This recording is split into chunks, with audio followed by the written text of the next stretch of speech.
Hello అండి. ఎలా ఉన్నారు? నేను ఈరోజు సూపర్ టేస్టీ ఫిష్ పులుసు చేశానండి. నా స్టైల్ ఫిష్ పులుసు ఎలా చేస్తానో చూసేయండి. ఒక బాండీలో ఆయిల్ వేసుకొని అందులో ఉల్లిపాయ పచ్చిమిరపకాయల ముక్కలు వేసుకున్నానండి.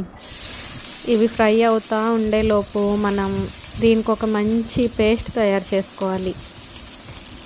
దానికి కావాల్సినవి కొబ్బరి, జీడిపప్పులు, టొమాటో వేసి స్మూత్ పేస్ట్ లాగా రెడీ చేసుకొని పక్కన పెట్టుకోవాలండి.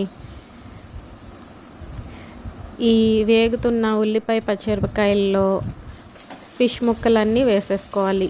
బాగా క్లీన్ చేసుకొని ఫిష్ ముక్కలు తీసుకోవాలి. అవి వేసేసుకున్నాక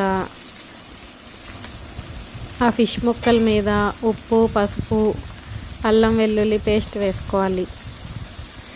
నా స్టైల్ ఫిష్ పులుసు మీరు ఖచ్చితంగా ఒకసారి ట్రై చేయాల్సిందేనండి. చాలా కమ్మగా, చాలా టేస్టీగా ఉంటుంది.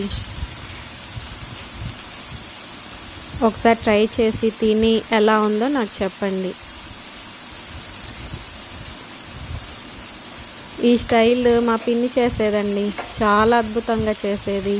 తన దగ్గర ఒకసారి టేస్ట్ చూశాక నేను ఎలా చేసిందా అని అడిగి నేర్చుకొని ట్రై చేశాను.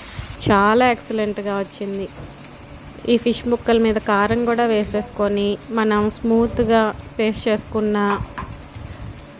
పేస్ట్ని వేసేసుకొని దాంట్లోనే కొంచెం పొడి మసాలా అండి, డ్రై రోస్ట్ మసాలా అంటారు, లేకపోతే గరం మసాలా అయినా వేసేసుకోవచ్చు ఒక స్పూన్.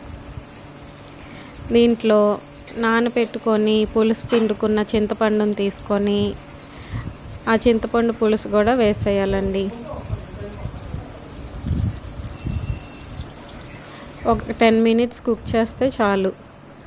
గుమగుమలాడే ఫిష్ పులుసు రెడీ అయిపోతుంది. మీరు ట్రై చేసి ఎలా ఉందో నాకు చెప్పండి.